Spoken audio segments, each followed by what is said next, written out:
ज़्यादा हो गई है वेस्ट दिल्ली में तो खास तौर पर। मतलब जिधर भी जाते हैं मुझे समझ नहीं, अचानक से ध्यान जा रहा है ये इतना गंद क्यों है। अरे यहाँ 2500 मिलेगा तो हम 2500 वाले को जिता दें या कोई 3000 उसको। ये एक छोटी सोच है। ये कोई भी वो इंसान जिसको थोड़े से चंद पैसों की जरूरत हो वो सोचेगा, जिसको देश के बारे में सोचना वो ये नहीं सोचेगा। हाँ ठीक है, आते हुए पैसे अच्छे लगते हैं सबको। लोगों का भला होना चाहिए। जैसे फॉरेन के अंदर सिस्टम बना हुआ है, एक एक बंदों को पैसे देती है गवर्नमेंट फॉरेन के अंदर, इंडिया में भी सिस्टम वही होना चाहिए भैया। क्योंकि टैक्स नहीं पे करेंगे तो गवर्नमेंट हमें करके कुछ नहीं देगी, हम डिमांड नहीं कर सकते। मुझे नहीं लगता कोई भी सरकार शायद बिना करप्शन के होती होगी। सनातन वाले कहेंगे तुम कुरान भी पढ़ो, तुम वो गुरबानी भी पढ़ो, तुम बाइबल भी पढ़ो। सनातन ये नहीं कहता केवल रामायण पढ़ो और केवल गीता पढ़ो, ऐसा बिल्कुल नहीं कहता।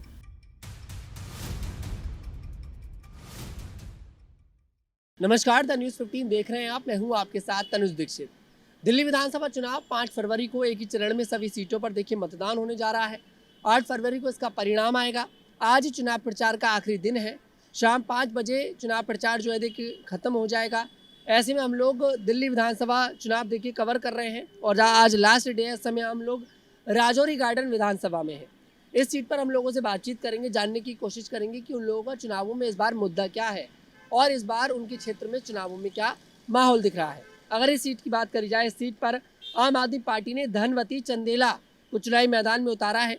मौजूदा विधायक देखिए इसलिए यहाँ से ये हैं और एक बार फिर से आम आदमी पार्टी ने इन पर भरोसा जताया है।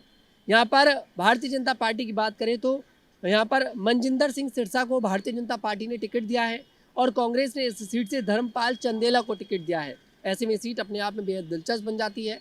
चलिए लोगों से बातचीत करते हैं और जानने की कोशिश करते हैं कि आखिरकार इस बार दिल्ली के अंदर राजौरी गार्डन विधानसभा में क्या माहौल है। दिल्ली चुनाव को लेकर महिलाएं क्या सोचती हैं, ये जानना भी बहुत ज़्यादा ज़रूरी है। हमारे साथ काफ़ी सारी महिलाएं बैठी हैं और देखिए आज चुनाव प्रचार का आखिरी दिन है। हम लोगों का भी आखिरी दिन है इन लोगों से बातचीत करने का और इन लोगों का भी आखिरी दिन है अपने मन की बात हम लोगों को बताने का, क्योंकि शाम के 5 बजे के बाद आज आचार संहिता लग जाएगी। जी करवा दीजिए। इस मकान में इतना गंदगी है कि पूरी गली यहाँ गंद डालती, प्लीज सफाई करा दीजिए। आपका नाम क्या है आंटी जी? मेरा नाम सुषमा तनेजा चावला। बढ़िया हैं आप? हम बढ़िया हैं, लेकिन थोड़ा सफाई अभियान और यहाँ पानी की शॉर्टेज है। पानी का जो है कंटिन्यूशन नहीं है, सिर्फ शाम को आता है और प्रेशर नहीं होता और सवेरे 1 घंटा आता है। अब केजरीवाल तो कहते हैं कि मैंने पानी दिया है दिल्ली वालों को, बिजली का बिल फ्री दिया है। जिस दिल्ली वालों को पानी नहीं मिलेगा वो तो शिकायत करेंगे ना। तो हमारा जो है सवेरे 2 घंटे पानी आता है, 5:30 से 8:30। ठीक है, उस टाइम में अगर इतनी सवेरे सर्दियों में उठा नहीं जाता तो दिक्कत होती है। दिल्ली वालों को अब 24 घंटे पानी बिल्कुल चाहिए। 24 नहीं दे, 5 घंटे तो दें। 5 घंटे सवेरे दे दें, 1 घंटा शाम को दे दें। तो हाँ, तो उनका हिसाब बराबर है, क्योंकि शाम को प्रेशर नहीं आता तो फिर चढ़ता नहीं है टंकी में। अच्छा, अब आम आदमी पार्टी ने 2100 का वादा किया है, कांग्रेस ने 2500 का, बीजेपी ने 2500 का। तो महिलाओं के मन में क्या है इस योजना को लेकर, क्या सोच रही हैं आप? भैया ऐसा है, मैं तो पेंशनर हूँ, मेरी तो अच्छी पेंशन लाख रुपए आती है, इसलिए मैं तो कोई वादा, मेरे को कोई फर्क नहीं पड़ता। जी, क्या नाम है आंटी जी आपका? मेरा नाम रंजना है। क्या माहौल लग रहा है दिल्ली चुनाव को लेकर? हाँ बहुत अच्छा लग रहा है, इस टाइम सभी लोग एक्साइटेड हैं। बट अगर आप मेरे व्यूज़ जानना चाहते हैं मैं कौन सी सरकार चाहूँगी यहाँ आए, चाहती तो मैं हूँ बीजेपी आए, बिल्कुल पक्का। ठीक है, आप तो बिल्कुल भी ना आए। किस लिए ना आए? किस लिए ना आए? एक तो करप्शन, ठीक है, उसने बहुत कुछ काम भी किए हैं लेकिन जिन लोगों को बेनिफिट हो रहा है। बट मेरा इंटरेस्ट, अगर मान लो फ्री की बिजली होगी तो मेरा इंटरेस्ट उसमें नहीं है। डेफिनेटली जो देश के लिए, पूरे देश के लिए सोचता हो वो मेरे लिए अच्छा नेता, ना कि वो सिर्फ अपने नेबर्स के लिए, अपने एरिया के लिए।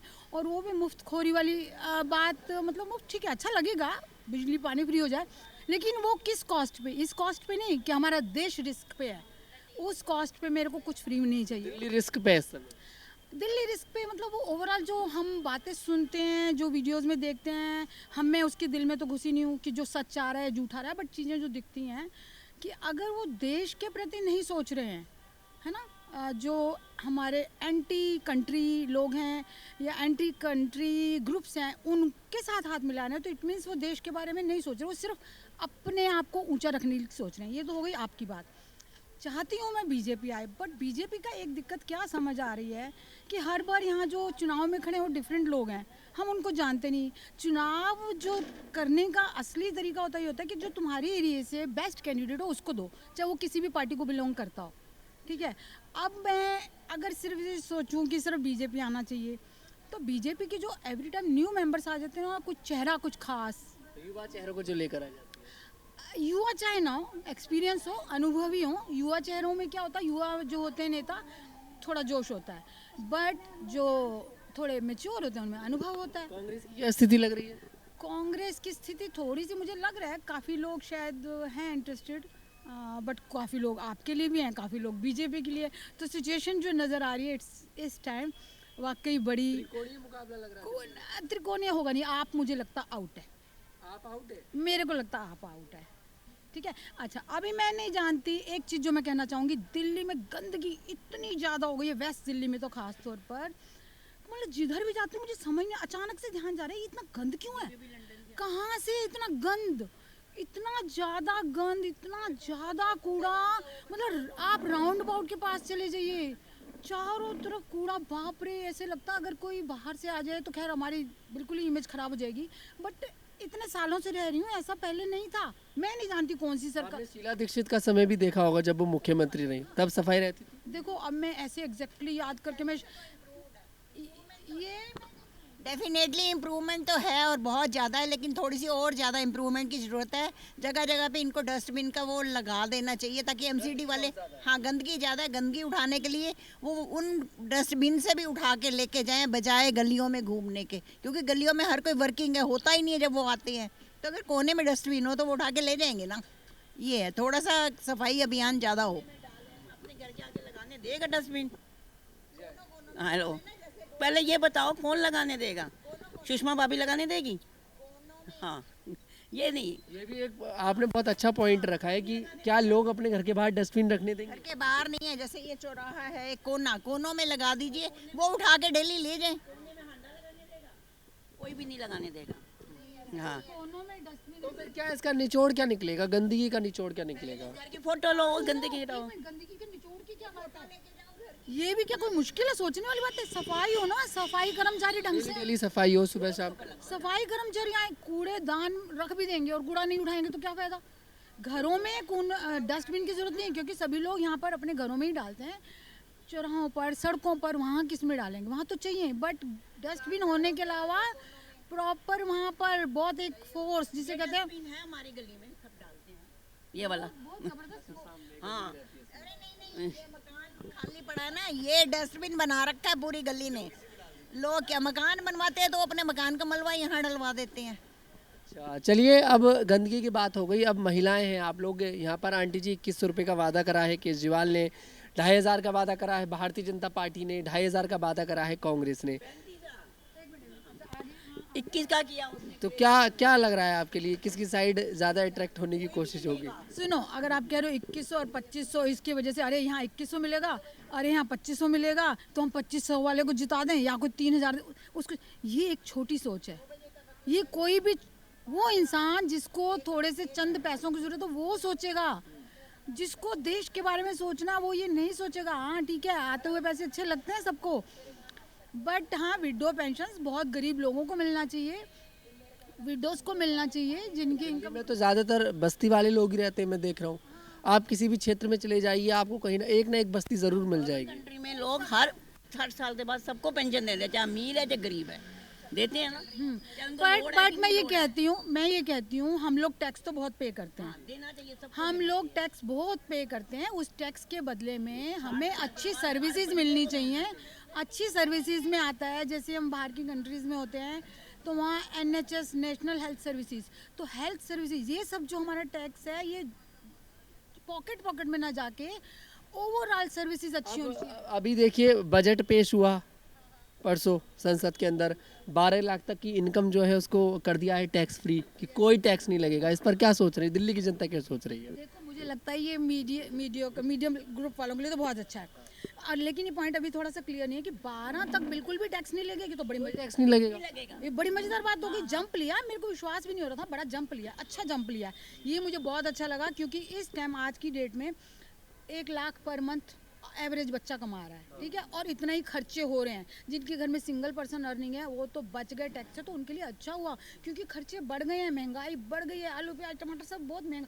मतलब एक एवरेज लिविंग, जो एक अच्छी लिविंग कहते हैं, एक एवरेज हैप्पी लिविंग, उसमें तुम्हें ये इतनी इनकम चाहिए और ये टैक्स फ्री हो गई। तो इसके लिए थैंक यू, जो भी सरकार हो, जिसने मर्जी किया हो, इसकी इम्प्लीमेंटेशन के लिए थैंक यू। सच में ये तो अच्छा किया। नहीं, ये बात तो ये ठीक कह रहे हैं, उसके लिए तो बहुत अच्छा है, 12 लाख तक टैक्स फ्री होना बहुत बड़ी बात। बहुत अच्छा है। अब अमेरिका में ट्रंप ने अपना ऐलान किया है कि हम जल्दी बिल्कुल टैक्स फ्री कर देंगे देश को। लगता है कभी भारत भी होगा कि टैक्स लगेगा ही नहीं नौकरी पे, मैं सैलरी पे? नहीं, वो करना अच्छा नहीं होगा, क्योंकि टैक्स नहीं पे करेंगे तो वो कहाँ से करेंगे? गवर्नमेंट हमें करके कुछ नहीं देगी। हम डिमांड नहीं कर सकते तुम ही हमारे लिए ये करो। 12 लाख तक टैक्स फ्री करना बहुत बड़ी बात है। कि आज की एक एवरेज लाइफ इतना चाहती है ना, इतना इनकम चाहिए, इसमें से भी टैक्स कट जाए, आप सोचो ना। और दिल्ली जैसे स्टेट में रहने का मतलब 1 लाख रुपए बहुत बड़ी बात नहीं है। मेट्रो सिटी में इतना खर्च है, आप किराया देखो ना, 30-40 हज़ार रुपये महीने का किराया है, तो बचा, और बच्चों की फीसें देखो, तो इतना तो एवरेज लिविंग है। दिल्ली के चुनाव पर ये जो 12 लाख वाला आइडिया बीजेपी लाई है, काम करेगा? आई थिंक करना चाहिए। ये तो उन्होंने बैठे बैठे हमें एक तरह से, ये तो जिसे कहते हैं ना, सोने पे सुहागा हो गया। जो लोग बीजेपी को पहले ही सपोर्ट कर रहे हैं वो तो खुश हो गए, उनको तो एक्स्ट्रा मिल गया। जो कर रहे हैं वो करेंगे, और जो नहीं कर रहे थे, अगर उनको समझ आया तो करेंगे। बट मैं उनको, बीजेपी को फिर भी सपोर्ट करना चाहती हूँ, क्योंकि उनकी कुछ चीज़ें और हैं। जहाँ तक बात है करप्शन की, मुझे नहीं लगता कोई भी सरकार शायद बिना करप्शन के होती होगी। हमने एक्सेप्ट कर लिया, ये ठीक बात नहीं है। तो बीजेपी को आप हिंदुत्व के लिए सपोर्ट कर रही हैं? शायद मुझे लग रहा है आप ऐसा कहना सुनो सुनो सुनो, ये चीज़ मैं ज़रूर बताना चाहूँगी कि ये क्या है, बहुत ज़्यादा मच गया है शोर हिंदू। इससे क्या झगड़ा भी हो रहा है कि ये जैसे देश ना 2 टुकड़ों में टूट जाएगा, क्योंकि बीजेपी आएगी तो हिंदुत्व बढ़ जाएगा और दूसरा डाउन। प्लीज़ मेरी इस बात को सचमुच अच्छे से रिकॉर्ड करके, मैं क्या चाहती हूँ और मैं जो एक्सपेक्ट करती हूँ बीजेपी से, और मैं ये चाहती हूँ कि शब्दों को थोड़ा सा हमें और अच्छे से कहना है। हिंदुत्व नहीं है, सनातन है। Sanatan means everyone. सनातन के अंदर सब आते हैं, सब खुशी से रह सकते हैं। सनातन की फिलॉसफी यही है, all are together, every human being is livable under Sanatan. Sanatan में सबको इंक्लूड किया जाता है, उसमें ये नहीं कहा जाता, उसमें इंसानियत ऊपर है। सनातन ये कहता है। लेकिन जिस चीज़ का डर है कि अगर एक कंट्री में, ये कंट्री मुस्लिम हो जाए तो क्या होगा, देन वो सबको नहीं रहने देते। तो हमारा हिंदू राष्ट्र घोषित होना अच्छी बात है, उसमें सब रह पाएंगे, इसलिए बीजेपी को सपोर्ट किया जा रहा है। लेकिन ये बात सिर्फ उसकी हो रही है, सनातन की। सनातन ही पहला धर्म है दुनिया का, जिसने उसको फॉलो किया। तो केजरीवाल भी हनुमान मंदिर जा रहे हैं, पूजा पाठ कर रहे हैं, ग्रंथियों के लिए योजना लेकर आ रहे हैं। सुनो, धार्मिक होना अलग बात है, मैं फिर से बोल रही हूँ, हिंदू। लेकिन चुनावों के समय में धार्मिक होना, पर मैं बोल रही हूँ ना, यही फर्क आपको करना है। सनातन अलग चीज है, हिंदू धर्म अलग चीज है। Sanatan means living, a way of living, जिसमें एक इंसान को जीना चाहिए। हिंदू धर्म वो है जिसने सनातन की कुछ धार्मिक पुस्तकें पढ़ी, उस रास्ते को अपनाया, वो हिंदू बन गए, वो हिंदू कहलाए। Sanatan means not the Hindu, ये चीज को ध्यान रखा जाए। Hinduism is not Sanatan, Sanatan is everyone, and Hinduism is people who followed Sanatan. उनको हिंदू कहने लग गए तो वो हिंदू धर्म बन गया। बट फिर भी मैं बता रही हूँ, सनातन एक अलग चीज़ है, वो सबके लिए था, वो दुनिया के लिए था। That is Sanatan means way of living, कैसे एक इंसान को जीना चाहिए, वो नीतियाँ हैं इसमें, वो फिलॉसफी है उसमें। उसको केवल आप धर्म ग्रंथों से मत जोड़ो कि हमने रामायण पढ़ी, हमने गीता पढ़ी, हमने इसको लाना है। नहीं, सनातन वाले कहेंगे तुम कुरान भी पढ़ो, तुम वो गुरबानी भी पढ़ो, तुम बाइबल भी पढ़ो। सनातन ये नहीं कहता केवल रामायण पढ़ो और केवल गीता पढ़ो, ऐसा बिल्कुल नहीं कहता। इस्लाम कहेगा केवल कुरान पढ़ते हो तो तुम हमारे हो। क्या नाम है सर आपका? मेरा नाम हनी सिंह। बढ़िया है? हाँ जी, हाँ जी, हाँ जी, नाम बहुत अच्छा है। हाँ जी सर। क्या लग रहा है माहौल इस बार दिल्ली में? माहौल अच्छा ही लग रहा है। आम आदमी पार्टी, बीजेपी, कांग्रेस, भी सारी पार्टी अच्छी है सर। आ कौन रही है? अब तो कुछ जो भी आएगी अच्छी है। तो सबको नहीं दे पाएंगे ना, वोट तो एक को ही देना कोई पड़ेगा। देंगे। हाँ जी। जी, मैं ये नहीं पूछ रहा आप वोट किसको, ये नहीं पूछूंगा मैं। बस मैं मुद्दे पूछ रहा हूँ कि जब 5 तारीख को वोट करने जाएंगे, मन में मुद्दे क्या है इस बार मतदान करने? देखिए कि अपना इंफ्रास्ट्रक्चर वगैरह ठीक होना चाहिए, लोगों का भला होना चाहिए। जैसे फॉरेन के अंदर सिस्टम बना हुआ है, एक एक बंदों को पैसे देती है गवर्नमेंट फॉरेन के अंदर, इंडिया में भी सिस्टम वही होना चाहिए भैया। तो वो महिलाओं के लिए तो ऐलान कर दिया सब लोगों ने, अब पुरुषों के लिए कोई ऐलान नहीं कर। नहीं पुरुषों और महिलाओं की बात नहीं है, दोनों एक बराबर ही हैं, लेकिन दोनों को एक सिस्टम से ही चलना चाहिए। जैसे बच्चों की एजुकेशन हो गई या कोई एजुकेशन अच्छी हुई दिल्ली में? नहीं, दिल्ली में अच्छी हुई है, एजुकेशन हुई है। हाँ जी, हाँ जी, काम हुआ? हाँ जी, आज बढ़िया हुआ है काम। और इंफ्रास्ट्रक्चर? इंफ्रास्ट्रक्चर भी ठीक है, लेकिन और थोड़ा बेहतर होना चाहिए पहले के हिसाब से। बढ़िया। दिल्ली में गंदगी बहुत ज़्यादा देखने को मिली। हाँ, गंदगी है, वो थोड़ी साफ़ होनी चाहिए बस। कि ये भी कि बंदे को सारे काम बढ़िया होना चाहिए। सारी सरकार अपनी अपनी जगह सही कर रही है, लेकिन थोड़ा सही तरीके से काम होना चाहिए, और थोड़ा सा ज़मीनी हकीकत में जाके इम्प्लीमेंट करना पड़ेगा। इम्प्लीमेंट करना पड़ेगा, जैसे फॉरेन के अंदर है। फॉरेन वाला सिस्टम तो ला नहीं सकते। यस जी बिल्कुल, अब देखते हैं कि आखिरकार क्या माहौल रहता है। यहाँ पर महिलाओं से भी बातचीत करी है, पाजी हमें मिले, पाजी से भी बात करी है, और देखते हैं कि आखिरकार इस बार दिल्ली में किसकी सरकार बनती है। आज देखिए 3 तारीख है, एक दिन का समय यहाँ पर बचा है। 5 तारीख को मतदान होगा, 8 तारीख को उसका परिणाम आएगा दिल्ली का इस बार। और इस बार आम आदमी पार्टी पूरे जोरों पर दिखाई दे रही है, बीजेपी भी जोरों पर दिखाई दे रही है, कांग्रेस भी मेहनत कर रही है। तीनों पार्टियां मुख्य रूप से दिल्ली के अंदर बड़ी मेहनत के साथ चुनाव लड़ रही हैं। अब जनता के हाथ में 5 तारीख को कि आखिरकार इस बार किसकी सरकार बनाती है।